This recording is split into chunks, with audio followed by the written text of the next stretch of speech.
Hi, my name is Trisha, and today I'm going to be reading to you a book called Parker's Water Tube Ride, which was written by Dr. Jennifer Moliterno of Yale's Neurosurgery Department and illustrated by me, her research assistant. Dr. Moliterno wrote Parker's Brainstorm, a story about a young bear who receives a brain tumor diagnosis when she was a medical student in 2003. Now, I've been really fortunate to work with her on expanding the series to cover other important issues pediatric patients with this diagnosis may face. Today's story is going to be about hydrocephalus.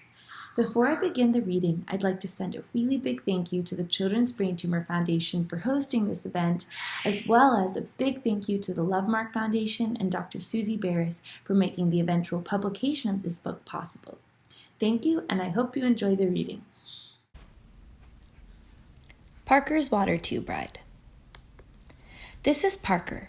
Parker is usually the happiest little bear in the whole wide world, but right now he's sad. For the last few weeks, Parker's head has been hurting really bad. He doesn't even want to play with his favorite friend Bubba at the water park. Parker had surgery before to remove a brain tumor. The tumor had made him sick, and he is scared it may have grown back, and that is making him sick again. Parker's mommy and daddy brought him again to see a special doctor. She was one of the doctors who Parker followed with regularly to make sure the tumor didn't grow back. They hoped this doctor could make Parker well enough to enjoy the water park with Bubba. Parker usually loves to come to the city, especially because his parents always take him for pizza and his favorite strawberry ice cream after every visit. But this time, Parker just felt sick. Parker, his mommy, and his daddy met with his neurosurgeon, Dr. Berry Juice Bear. She works at a very special hospital as part of a team of doctors who take care of Parker and his brain. Dr. Berry sent Parker for an MRI, a picture of Parker's brain so they could see why Parker was feeling so sick. Parker was not scared. His mommy and his daddy waited outside the whole time. Besides, Parker was used to these as he had many MRIs done during his checkups with his brain doctors. Afterward, Dr. Berry showed Parker, his mommy, and his daddy the pictures of his brain. The good news, Parker, is that the tumor has not grown back, said Dr. Berry. Parker was relieved. But you do have some buildup of brain water, which is causing your headaches. See the black spots in your brain, Dr. Berry asked? Parker nodded. Those spaces are called ventricles, and they are filled with brain water, which everyone has. But yours, Parker, are bigger than they should be. We call this hydrocephalus.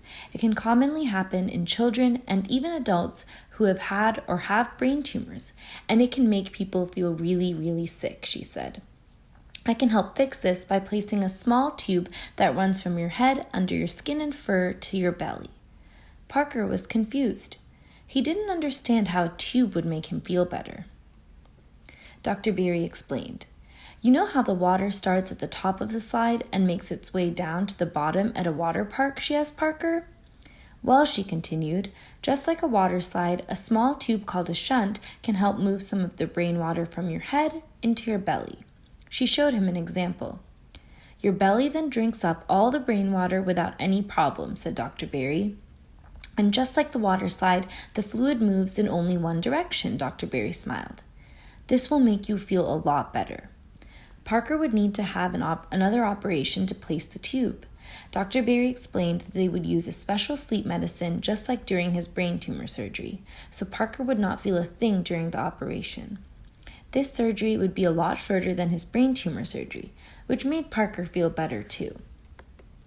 The next day, Parker, his mommy, and his daddy waited for Dr. Berry to take Parker into the operating room. He remembered the really neat machines everywhere, telling the doctors what Parker's heart and lungs were doing. But even so, Parker was worried about his operation. Mama, Dada, Parker whispered. I'm scared. Parker's parents nodded. It's okay to be scared, honey, said Parker's mommy, and she held his paw. Everyone gets scared sometimes, even mommies and daddies, said Parker's daddy. I am really hopeful that this tube will make you feel better. Parker's daddy wiped tears from his own eyes and gave Parker a hug. Parker felt less scared. A few minutes later, Parker's mommy and daddy gave him a big kiss and hug. They promised to be there when he woke up from his operation. The special sleep doctor rolled Parker into the operating room. Parker lay there looking at the lights and all the different machines. There were a lot of nice people in the room with him. "Okay, Parker," the sleep doctor said. "I just gave you your special medicine. Shall I count back from 10, Parker asked. The sleep doctor laughed. "You bet, little bear. 10, 9, 8, 7, 6, zzz. Parker fell fast asleep. Parker slept on the operating room table the whole time Dr. Barry and her helpers placed a tube that went from his brain down to his belly. Then they put a bandage on Parker's head and one on his belly. Dr. Barry and her team were so excited. They couldn't wait for Parker to wake up. They knew the water tube would make Parker feel better in no time. Parker woke up after his operation and saw his parents and Bubba. His mommy was holding his paw and smiling at him. "Dr. Barry told me that you did great during the operation. You were so brave again," Parker's mother said proudly. "How do you feel? Is there anything you need, little bear?" asked Parker's daddy. Parker's throat felt sore, but he was able to say what they were hoping he would say. "Can I have a strawberry ice cream cone, please?" Everyone laughed. He then turned to his parents and asked, "When can Bubba and I go to the water park?" A few days later, Parker was allowed to leave the hospital. And soon after, Dr. Barry saw him to check on his boo-boos from surgery. "How do you feel, little bear?" asked Dr. Barry. "So much better thanks to the water tube," exclaimed Parker. Dr. Barry showed Parker his new brain scans and a picture of his belly. The ventricles were a lot smaller, which meant the shunt was working. He could see the bright white tube. "Now, Parker, sometimes these tubes can stop working," said Dr. Barry. Parker seemed alarmed. "It can be okay, though. We can fix it. But it's important for you to let us know if you feel sick. Any questions?" Parker understood. "I do have one really important question," Parker continued. Dr. Barry nodded. "When can I go to the water park with Bubba?" Dr. Barry laughed. "Well, I think if you cover your boo-boos and don't get them soaked in water, you can go." Bubba and Parker sat on their tube high up on the biggest water slide in the park. Bubba was scared. "Don't worry, Bubba," said Parker. "Just like my tube, this slide will take us safely from the top to the bottom." Bubba smiled. "Hold on!" exclaimed Parker, and down the bears went. They screamed and laughed with excitement down the large tube, splishing and splashing all along the way. Bubba helped Parker make sure his boo-boos stayed nice and dry. They came out the bottom, smiling and laughing. "Let's do it again!" screamed Bubba. He turned to look for Parker, but he was no longer in the tube. Where did he go? Just then, Bubba heard his name being called by his best friend. He looked beyond and saw Parker was already running back up towards the top of the slide.